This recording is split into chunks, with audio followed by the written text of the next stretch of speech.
Estamos sozinhos no universo? Essa pergunta acompanha o homem há milênios. Histórias de discos voadores, seres extraterrestres e viagens interplanetárias estão presentes em todas as culturas. Mas o que há de verdade em tudo isso? Entrevistando cientistas, psicólogos e pessoas que dizem terem tido contatos com ETs, o programa Nova de hoje examina algumas dessas fantásticas histórias e mostra o que é verdadeiro e o que é falso em cada uma delas. Um tema polêmico, que mexe com a imaginação popular. Assista agora a Raptado por OVNIs e tire suas próprias conclusões. Tonight on Nova. You seen him? Yeah. Where do you see him?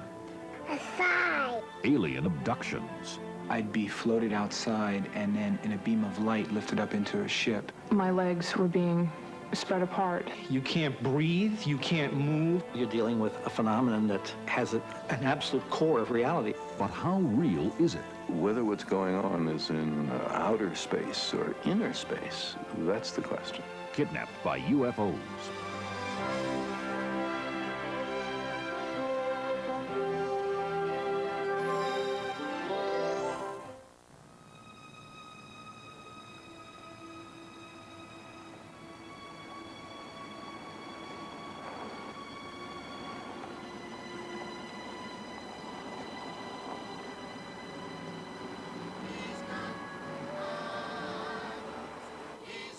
In the early morning hours of September 19th, 1961, Betty and Barney Hill were traveling a deserted New Hampshire highway when an event occurred that would forever change the course of their lives.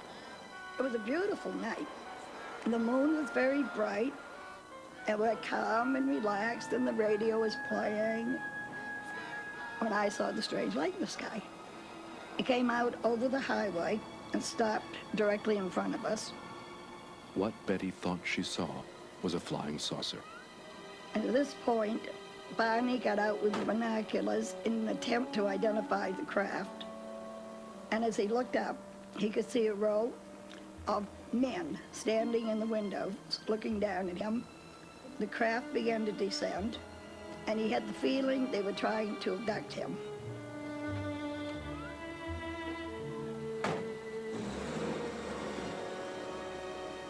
At first, Betty and Barney Hill recalled only shadowy fragments of what happened that night. But much later, under hypnosis, their memories came into sharper focus. Telling me something. I can see it in his face. These tapes were recorded during hypnosis with the late Barney Hill. Give him fast. I gotta get away. According to the Hills' extraordinary tale, they were forced aboard a flying saucer by creatures from outer space. As far as we know, we are probably, at least in modern day life, the first ones to have face-to-face contact with astronauts from another solar system. Betty and Barney Hill may have been the first, but are certainly not the last, to report an alien abduction. Since that night on a lonely highway 30 years ago, thousands have come forward charging that they, too, are the victims of UFO kidnapping. And a recent poll suggests that millions of Americans believe them, including author Budd Hopkins. In 1966, when the Betty and Barney Hill case became public, we found out that they're dealing with us. They're taking human beings and doing some kinds of tests. Practically all the major themes that have emerged later on in our investigations replicate elements that turned up in that very first case. They removed my eye completely. They allowed it to hang off on the right side of my face like this. And there's this probe that they had that came from the ceiling, and they inserted the probe just at... Budd Hopkins conducts support groups for people who believe they've been abducted. Here they come together to share their stories. I was taken to some underwater facility. This thing is a huge dome, underwater dome. It's like a bubble. There's no girders, no beams, nothing holding this up. It's just this huge bubble. You could probably fit 10 football fields. Hopkins has devoted much of the last 2 decades to finding and writing books about cases of alien kidnapping. I would assume the high moment we talked about was when you were a little child. Something otherworldly had happened to me. I mean, I was 5 years old and I was lying in bed and, you know, it was nice and quiet, and then all of a sudden what I remember is this incredible, I can't think of any of the words to describe it except to say it was a light show. It was more like a laser show. I mean, it's just the most incredible patterns and colors that, I mean, I see them in my mind, but I have no words for them. You started to say how your thing, Sherry, when you were a kid, how you felt the outsider, different. Although Budd Hopkins has no formal psychological training, he provides therapeutic services for dozens of so-called abductees each year. His New York loft, once exclusively a studio for his successful career as an artist, is increasingly overrun with calls, letters, and drawings from people describing their own strange encounters with creatures like these. These are very small, frail-looking figures. And all of the power or energy or force or whatever they seem to have really resides in the eyes, because the body is something that has no tensile strength at all. But the eyes are very powerful and controlling. The most striking physical feature are the eyes, I think. They're frightening, they're black, almost liquidy. That's the first thing that I've noticed. And then the skin's white. They look very frail to me, like you could hurt them if you were able to, but you're not able to. Essentially, what always happens, virtually always happens, the person is paralyzed, they cannot move, they can be in bed at night. I was taken from my bedroom one night, and I was being carried out of the house, and these beings have the ability to literally walk through walls, doors, solid objects. They are approached by small figures. This is the most terrifying moment in the whole experience for them. Seeing a figure standing at the foot of the bed and then feeling like my skin was moving as if in a G-force back. They're usually lifted up through some kind of light beam. I know this sounds absolutely peculiar, but that's what you get again and again and again. I'd be floated outside and then in a beam of light lifted up into a ship. And the most striking thing, the things I remember the most, were what I'd consider the examination room, where the floor was like a jet black, an obsidian black, and then it appeared to be kind of a stainless steel table, very cold, very metallic. They have probed me anally. They have stuck needles up my nose. They have stuck needles in my eyes. They have probed my ears. I remember being subjected to a procedure that involves taking semen, placed on a operating table, immobilized. I was induced to have an erection. Mind you, there are no sexual feelings or any passion connected with this. It's a very cold procedure. I suddenly began to feel something moving inside of me, and then I felt this thing dropping out of me, and I reached down, and I had caught this thing in my hand, and it was this fetus of what would seem to be an alien baby, and it had come out of me. The basic goal seems to be an effort to create a hybrid species, a mix of alien and human genetic structures, or whatever one wants to call it. I know this sounds crazy, and there are all sorts of biological reasons why this seems either impossible or highly unlikely, and yet we get this again and again and again.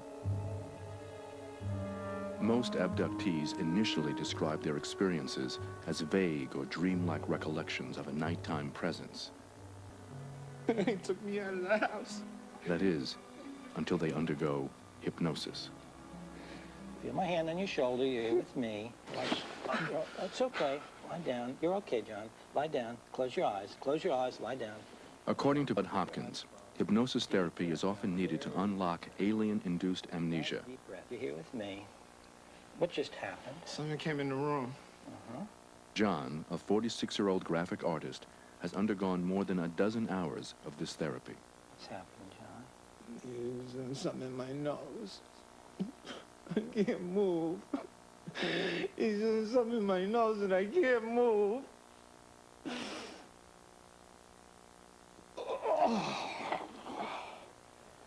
What is it? It's that recording thing, that tracking thing. that they have to put in there. Did he tell you that's what it is? John recalls aliens implanting a tracking device in his nose, but like other physical evidence, it is never recovered. Instead, the proof offered for abductions is the stories themselves. Is the case material mounted up, and case after case after case replicated the cases before. And these were totally believable people from all walks of life, and even down to tiny details in their descriptions of what happened to them.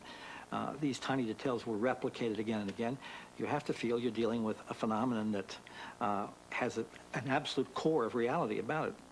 There are a number of psychological and psychiatric studies that have been done of these individuals, and none of them has shown any consistent personality pattern, none has shown any consistent psychopathology. A number of the people have been traumatized by their experiences, but that is as a result of the experiences.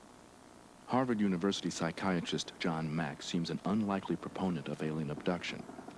I first got into this field really without knowing I was getting into it. I had a psychologist colleague who asked me, did I want to meet Budd Hopkins? And I said, who's he? This was the fall of 1989. And she explained that he was an artist in New York who took seriously the stories of people who reported being taken by alien beings into spacecraft. And my reaction to her was that he must be quite mad if he believes such stories, and he must be dealing with some contemporary sort of psychosis. So he came to me, and I began showing him the material. One of the interesting things that I did was I handed him 20 unopened letters that I had not looked at myself, not read them, not opened them, that I had received in this box of ongoing mail from people who obviously were writing in because they felt they'd had experiences. And I said, John, you open these letters, you read them. You tell me, is this some sort of range of strange psychological problems, or are these people describing a real experience? And he called me the next day to say he was quite astonished by this. In case after case after case, I've been impressed with the consistency of the story, the sincerity with which people tell their stories, the power of the feelings connected with this, the self-doubt, all the appropriate responses that these people have. When John Mack threw his reputation and the name of Harvard behind this strange phenomenon, abduction stories gained credibility. This caused many scientists to sit up and take notice. Astronomer Carl Sagan. I personally have been captured by the notion of extraterrestrial life, and especially extraterrestrial intelligence, from childhood. It swept me up, and I've been involved in sending spacecraft to nearby planets to look for life, and in the radio search for extraterrestrial intelligence. Carl Sagan has long scanned the cosmos searching for radio signals from extraterrestrial intelligence. So far, the search has been unsuccessful. But whether or not there is intelligent life somewhere out there in the vastness of the universe is a very different question from whether or not aliens have arrived on planet Earth. I'm frequently written to saying, how could I search for extraterrestrial intelligence and disbelieve that we're being visited? I don't see any contradiction at all. It's a wonderful prospect, but requires the most severe and rigorous standards of evidence. Sagan and others charge that the stories from abductees are not sufficient proof, given a lack of physical evidence and the scientific implausibility. Physicist Paul Horowitz. People think of us scientists as being grouchy old folks who insist on the right kind of evidence and probably have our minds all made up. If a rocket ship landed, if an alien saucer landed in my front yard tomorrow morning, I would be more delighted than anyone else around. And quite independent of the fact that I've said that they probably wouldn't do it, I would think it's terrific that they actually did. The whole problem in this business is that they haven't done it, that there's no credible evidence that they ever have, and most of us believe they never will. It's often said that I'm a believer and sort of have lost my objectivity. And I really object to that, because this is not about believing anything. I didn't believe anything when I started. I don't really believe anything now. I've come to where I've come to clinically. In other words, I worked with people over hundreds and hundreds of hours and have done as careful a job as I could to listen, to sift out, to consider alternative explanations, and none have come forward. No one has found an alternative explanation in a single abduction case. But are there really no other explanations for the reports of alien abduction, as John Mack and Budd Hopkins insist? As Hopkins embarks on a brand new case, Nova goes along to investigate whether or not there might be more earthbound explanations for the stories of extraterrestrial encounters. I'm willing to just start absolutely ground zero or whatever and just start an investigation, do the interviews that I would ordinarily do, so the process can be made available to other investigators, scientists, mental health people, or whatever. I have absolutely nothing to hide. I'm going to Florida in this particular case to look into it because it has so many really fascinating dimensions, especially the fact that there are 2 children involved. I am a mother. I do not want to believe that my kids are being abducted. I'd rather believe that there's something wrong with my mind than to believe actually my kids are abducted. Jody first began to fear for her son and daughter 3 years ago, after she read Hopkins' best-selling book, Intruders. I was in the grocery store and there was a pile of books on sale and Intruders was one of them. So I figured, oh, why not? We'll take it home and read it. I could not believe how many similarities there were between the book and what happened in my life. And I always knew that something had happened and that there was a presence in my room and there was these little men, but I had no way of categorizing it until I read the book. Hi there. How are you? Nice to meet you. Nice to meet you, I'm so glad too. you're here. Come on in. Hi, you guys want to come in and meet Mr. Hopkins? I'm curious, what's the first time that you noticed something coming? I guess it would have been from Brian. I was out with the kids once in the car, and Ryan said, you know, Mommy, I saw the shadows again last night. Now, we had gone... Jody and her husband Mike tell Hopkins a tale of shadows, monsters, and their son's other nighttime fears. Next, Hopkins turns his attention to the children. What I intend to do is to work with the children, and I will play with them and fool around. I don't want them to think that this is a big, scary game. I want to see what the children are saying and what we can learn, especially from the older boy. Okay. Hopkins shows 4-year-old Ryan familiar characters like Santa Claus and Batman. Policeman. A policeman. Among them is this drawing of an alien. Ever seen anything like that before? Hopkins next asks Ryan to make up a story about this picture. What does he say? He comes upstairs and sees a person sleeping with his eyes closed, and he walks him down the stairs. He walks him down the stairs? Uh-huh. Why does he do that? That's a good story. Why does he do that? Then he usually leads him up another step, and then he made some crayons. And then he woke up and he said, hey, what am I doing down here if I'm supposed to be up there? I bet someone took me. He said something very interesting, and I'll play this. I bet someone took me. I bet somebody took me, that's right. Saying something like that, putting the reaction to that particular picture in the light of somebody taking somebody down some stairs and up into something and dropping him and then saying, somebody took me.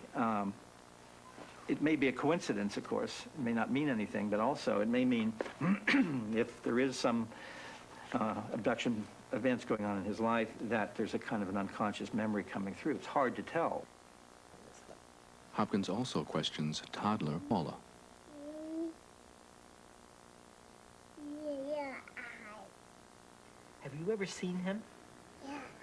Yeah. You seen him? Yeah. Where do you see him? This aside. Right now, what I want you to do is to feel yourself relaxing even more deeply. Encouraged by his investigation, Hopkins begins a lengthy hypnosis session with Jody to probe her experiences more deeply. What are your feelings right now? I'm just thinking, okay, I don't mind this. This is okay. As long as it doesn't go further. What are you afraid would happen if it went further? What would that mean? I don't know. I'd be laying down one of their operations again or something. So moving up systematically to your female parts. Well, why do you think the thighs are clamped? I hate to say this. I just feel like they want them open. And so they're moved apart.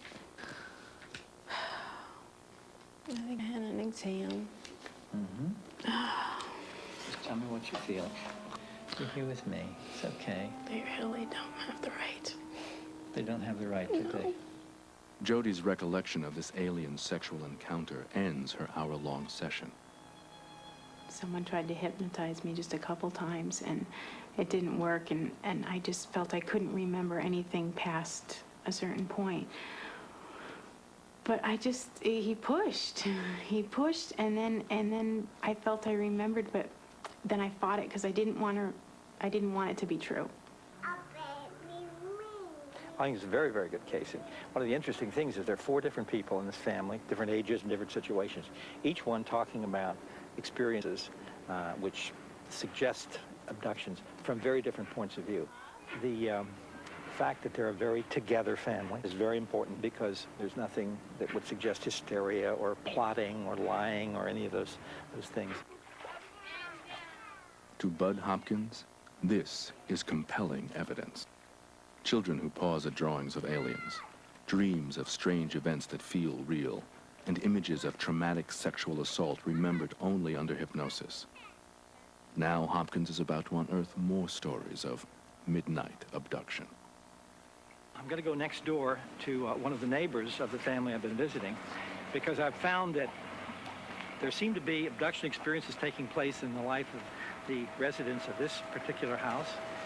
And as we often find, when we look into these cases, they're much more widespread, and we're going to go over and see, I'm at least going to do an interview and see what that might surface, because I suspect this is an abduction case too. How solid is the case Budd Hopkins has found here? If 2 families in a suburban neighborhood tell similar abduction tales, is the only possible interpretation that they are indeed being kidnapped by aliens? Or are there more prosaic, earthbound explanations for the stories so sincerely recounted? Carl Sagan. Humans have a well-documented capacity for self-deception. There's something interesting going on here, no question. This is not trivial and not instantly dismissible. But whether what's going on is in outer space or inner space, that's the question. This is not the first time creatures from outer space have fed our inner fears. Ladies and gentlemen, I have a grave announcement to make. Incredible as it may seem, those strange beings who landed in the Jersey farmlands tonight are the vanguard of an invading army from the planet Mars. In 1938, with World War looming, thousands confused a cleverly crafted radio drama with a real-life report of an advancing alien army. In the era of the Cold War, even the government investigated sightings of unidentified flying objects. They explained away most as hoaxes, aircraft, or celestial bodies. Still, many Americans remained suspicious and asked if UFOs were visiting our planet, who was flying them? Hollywood provided a fictitious answer. We have come to visit you in peace and with goodwill. People avidly watched the skies, and some gathered to celebrate their alien encounters. I have made telepathic contact for the past 8 years with many space people from many areas of space, both inside and outside of this solar system. You are about to experience the awe and mystery which reaches from the inner mind to... In 1964, this cult hit featured an alien with telepathic powers, very much like those Barney and Betty Hill described just days after this broadcast. They had a gray tone to the skin, smaller nose, and thin slit for mouth. They had larger eyes than ours. And in the weeks following this television movie of the Hills' own story, many reported similar abductions. By 1977, Tales of close encounters of the third kind captivated the nation. In this wildly successful film, big-headed creatures visited Earth to communicate with humans. In the year following its release, UFO encounter reports surged.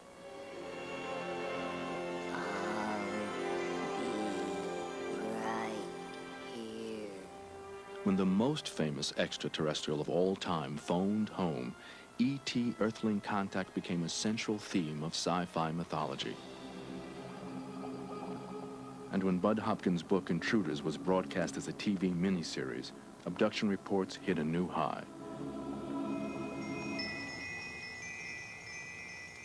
She's mine. Intruders told what has now become a familiar story. A story of humanoid beings with dark telepathic eyes, of elaborate reproductive procedures, and of a new race of human-alien hybrids. For many, this creature, from the blockbuster movie and book Communion, has become the prototypical alien. Robert Baker. Very few people in the country are not familiar with the face on the cover of Witness Strieber's Communion. It's like an urban legend. Everybody's heard it. We've seen the science fiction movies. We've seen Close Encounters of the Third Kind. We've seen E.T. and all of these other movies. So the result is it's part of our culture now. The idea of people going outside, looking up, seeing an alien spaceship, of being lifted up to that spaceship on a blue beam of light, and then being laid on a platform and examined. These are cultural themes.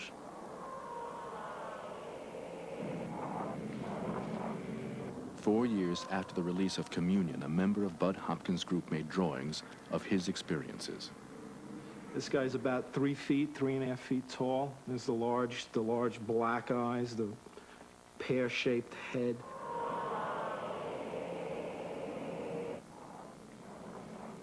And then these are the little guys.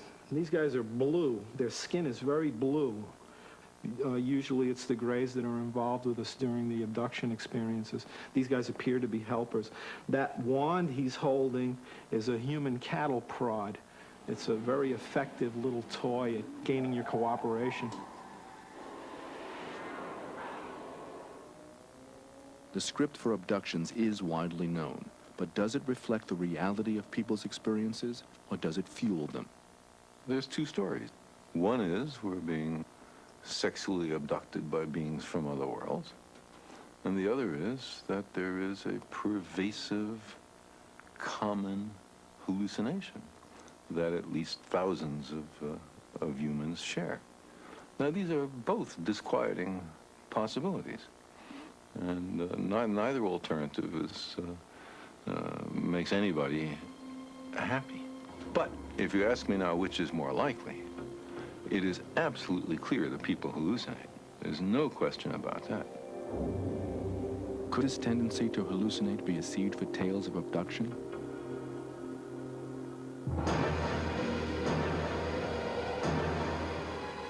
Before aliens, other midnight interlopers vanquished and raped. In medieval days, when goblins and demons invaded the popular mythology, it was they who stalked the night chambers of hapless victims. During the Middle Ages, many people reported that they would go to sleep and they would wake up in the middle of the night and there would be a devil, a little devil or demon sitting on their chest. In many of the nunneries, the nuns would say that they were raped during the night by this evil demon that came and sat on their chest and raped them. And they would say, that explains my pregnancy and so on. These little devils were called incubus, or the incubi. Like these ancient visitations, most contemporary abduction stories begin in the bedroom, late at night, in the twilight between wakefulness and sleep. There was a spotlight shining in the room with somebody walking towards me very quickly. I woke up in the middle of the night and there were two beings, one to the side of my bed and one to the foot of my bed, and I found myself trying to wake up my wife, trying to scream or make a noise, and I couldn't. And again, I felt myself paralyzed. Panic set in, and it's so intense that it takes your breath away. You can't breathe, you can't move. I laid there, and after I had opened my eyes to look at the clock radio, my legs were being spread apart. And when that began to happen, it became much more frightening. I was just like, oh God. As I fall into a sleep I call it, but it's a shift in consciousness, I feel a weight start on the legs and move on up to the chest area. One of the most fascinating aspects of this young man who was talking about his alien abduction, described having partial paralysis, not being able to move, having all kinds of strange sensations and hearing clocks ticking and the same things like this. And all of these are classic examples of what the symptoms that go along with hypnagogia and hypnopompic dreams and sleep paralysis. For millions of people, paralysis and hypnagogic hallucinations, frightening and vivid dreams just before sleep, are common experiences and usually benign, unless they are misinterpreted. Unfortunately, there are therapists like Mac and like Budd Hopkins, and they are offering a haven for the people that claim they were abducted by aliens, because they are telling them, you were a victim and I'm here to help you. And the only problem with that is that people getting that kind of therapeutic help are not being really helped. They are not being told that it was all a dream and that it was all imaginary and it would probably never happen again. They're only left vulnerable to the possibility of an additional abduction, rape, and so on. This is not doing them therapeutically any good. In a Canadian laboratory, neuroscientist Michael Persinger searches for other factors that might make certain people susceptible to abduction stories. These are the individuals who are more creative. They're individuals who have a problem with thinking that somehow they're different or something unusual has occurred to them. They are usually the musicians, the writers, the journalists, the creative individuals, the creative scientists. And fundamentally, they're normal, except they have an unusual creativity that also means suggestibility. Pass it on top of your head and grab it by the sides and just... In this experiment, a volunteer is blindfolded. Sensory deprivation enhances suggestibility. Comfortable? Feels okay? Yes. Okay, we're gonna start then. Next, a complicated pattern of electromagnetic waves bombard the brain's temporal lobes, causing a sense of movement, emotion, and presence. The temporal lobes are showing increased patterns which are typical of apprehension or fear. I'm feeling sensation of going counterclockwise. A light or feeling on the left side. The feeling that I felt was that I was moving to my left. A feeling? Can you describe that feeling? It was a heaviness that was pulling me towards my left side, and it was controlling me. The relationship between these experiences and some types of alien abductions is that a similar portion of the brain is involved. We know that the person feels vibrations. They feel leaving their body. They may feel a sense of presence. They may feel visual sensations and tremendous meaningfulness, and sometimes fear. Persinger believes that these sensations can occur spontaneously in some people and can be mistaken for an alien presence if the context is right. One thing we did some years ago that shows how powerful, subtle context is, was we would put normal people into a chamber, deprive them of sensory information, except for a cross in the upper left-hand corner, and a few sequences from Gregorian chants. And then we would listen to free narratives, and the themes of these narratives were primarily religious. By just changing the cross to a picture of the earth and playing a few bars from the Close Encounters of the Third Kind movie, suddenly the themes change to spaceships and alien encounters. We have looked at individuals who have claimed abduction experiences. It's actually a tremendous spectrum of experiences that take place. What makes the experiences often very rigid and formulated is when they go to a particular therapist who has a particular idea of what the alien is. But the neurological and cultural explanations for abduction stories do not satisfy Budd Hopkins. I gotta get out of here. One of the issues about, of course, hypnagogic states and these other theories is that they're usually not accompanied by an enormous amount of emotion. Put my hand on your shoulder. The issue about these abduction experiences is, of course, immediately the enormously powerful and appropriate emotions that go with the experiences as they're recalled. I don't want to see these things. Hallucinations and dreams can engender real emotions. And critics say that hypnosis and therapeutic suggestion can transform these emotions into traumatic abduction memories.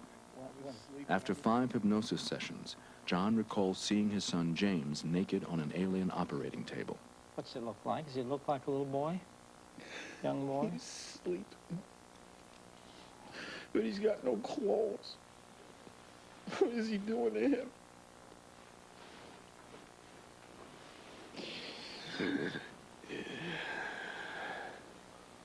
You sure it was, or you just think? It was James. It was James. Psychologist Elizabeth Loftus. If you convince someone falsely that they were victims or that they had some horrible experience, and they now believe in this false experience, they can feel very emotional about it. And they may cry, they may scream, they may tremble, they may feel terrible, but it's a feeling terrible about a false memory that they've now adopted for themselves. To investigate just how malleable and unreliable memory can be, Loftus conducted a well-known experiment, lost in a shopping mall. She and her researchers attempted to implant a memory of a traumatic event that never took place. The latest work that I've been doing involves trying to get people to believe and remember that when they were children, they were lost in a shopping mall.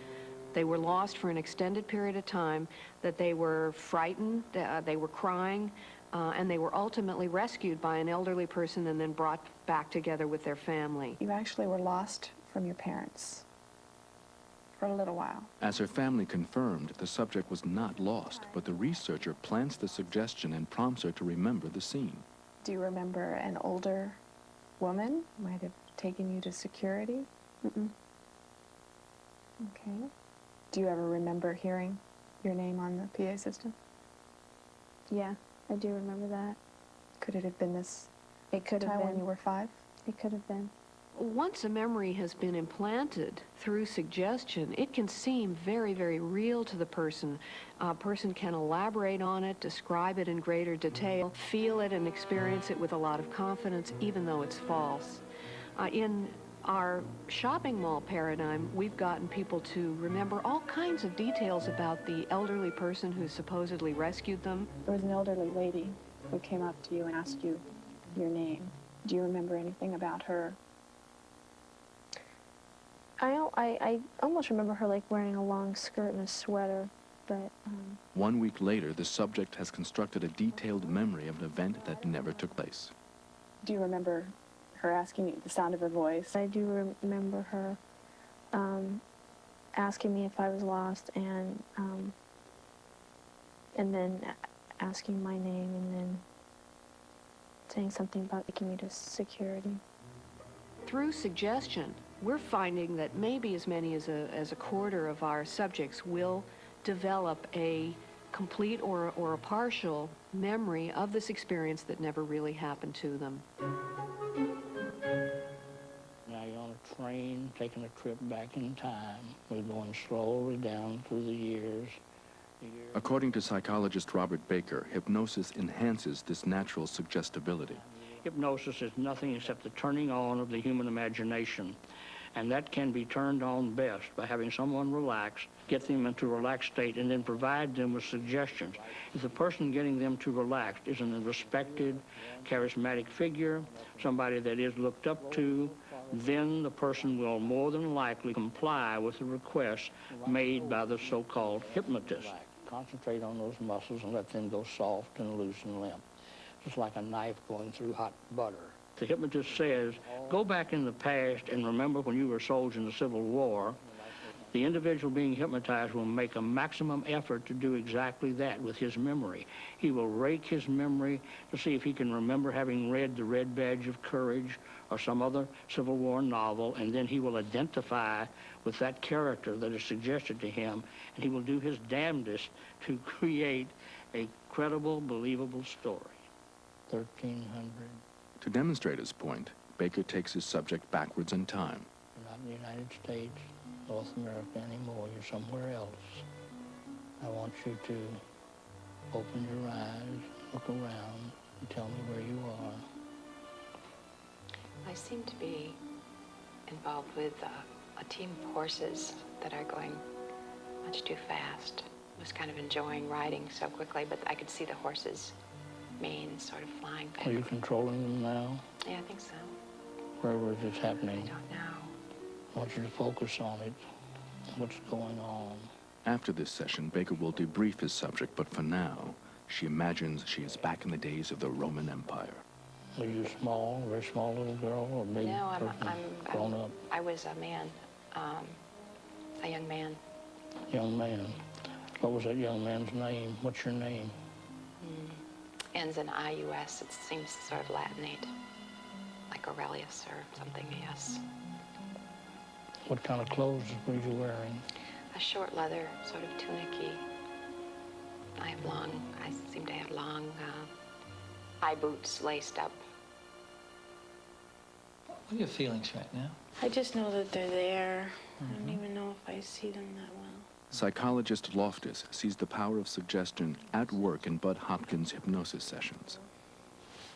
Let's go back to the very first moment. I want you to tell me just how your body feels. Your body has its own memories, and they're almost separate from the memories of your mind.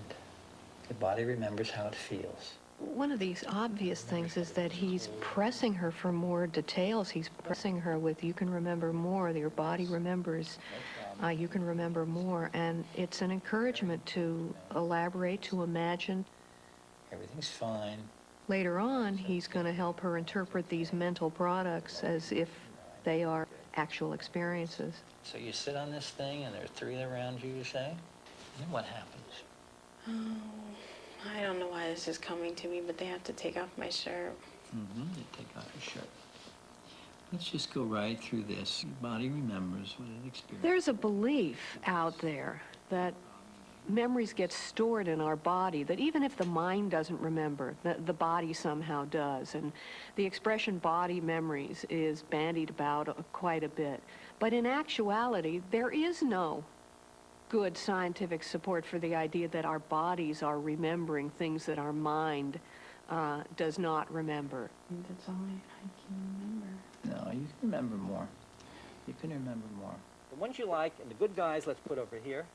And the ones you don't like, you put over. Loftus identifies subtle but powerful suggestive cues in Hopkins' interactions with Jody's children. That man's a bad guy? Yeah. Okay. When I watched Budd Hopkins do the tests with the 4-year-old boy, it was amazing to me because you could sort of see a UFO abduction memory in the making. I want you to tell me why they're bad. Yeah. How about him? Why is he bad?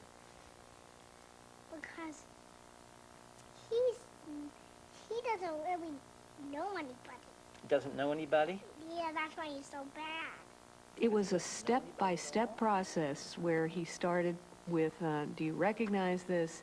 Now let's put it in the good pile or the bad pile. What is it that this creature did that made you put it in the bad pile? Is he a big, tall guy? Is he this big? Is he way up there? So there is a generation of ideas and a generation of a story, and you could just see it's the first few steps down that royal road to the creation of a false memory of being abducted. You see him where?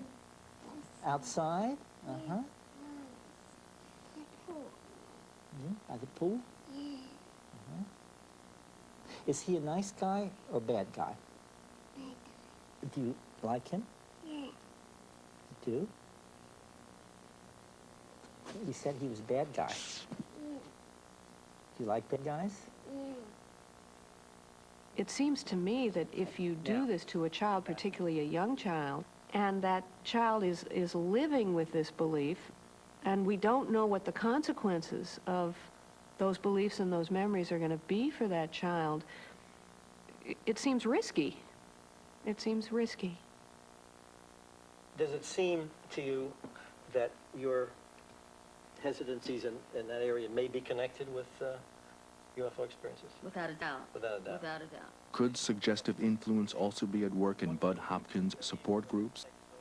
Social psychologist Richard Offshee considers this a likely environment for the creation of false beliefs. Exactly. Well, what I saw on that tape was someone first taking on the role of an authority figure and therapist. Let's just take the issue of relationships with other people. I mean, everybody in the world has relationship problems. Up until I was about 18 years old, I was almost asexual.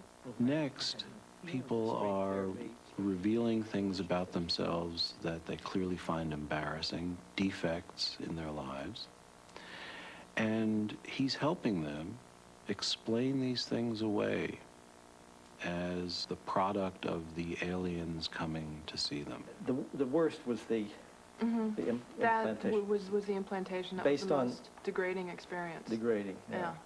I don't remember, you know, that stuff with the implants, the fetal implants, or them taking something away. And like I told you before, I think that's my own defenses, because I don't know if I'd be able to really handle that very well. I thought it was interesting the way in which the woman who commented about how she didn't quite have the memories that somebody else had because they must be blocked. Well, it makes it very clear where that's going. The person who has imagined it thinks that what they've done is access a memory, so they accept that image as a memory. They now genuinely believe it's real, and when they offer it to the group and are rewarded for having found what was expected, it all makes sense. I don't know if there's such a thing as collective hallucinations. I don't think there is. I don't see why my life...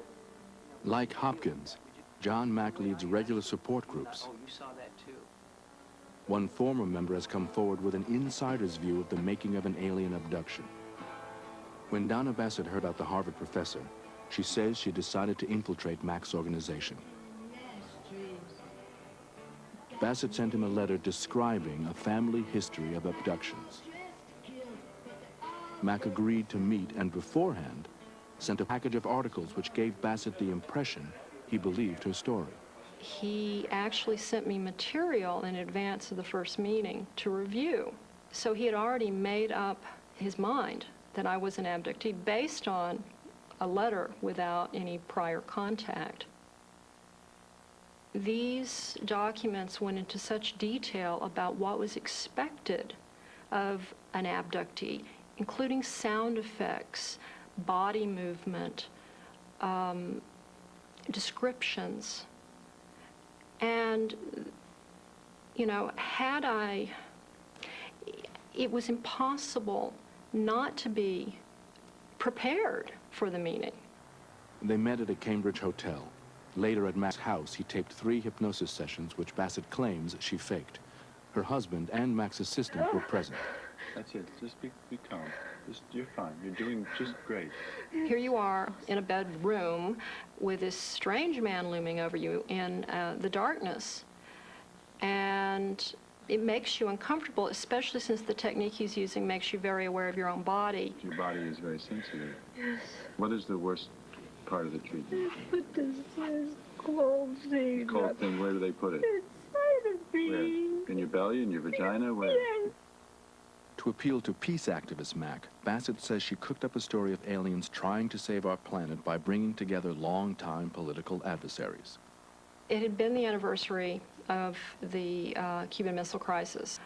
I got to the point where I was saying there was this bald man in the spaceship. Can you say anything more about this bald man? What else? Try to remember. Go inside and tell me what you can. How old was he, maybe? No, he's a grown-up. He kept saying, well, what language is he speaking? Try to tell me who he looks like from Donna. He looks like a guy with a shoe with a UN. Right, That's who he looks like. Okay.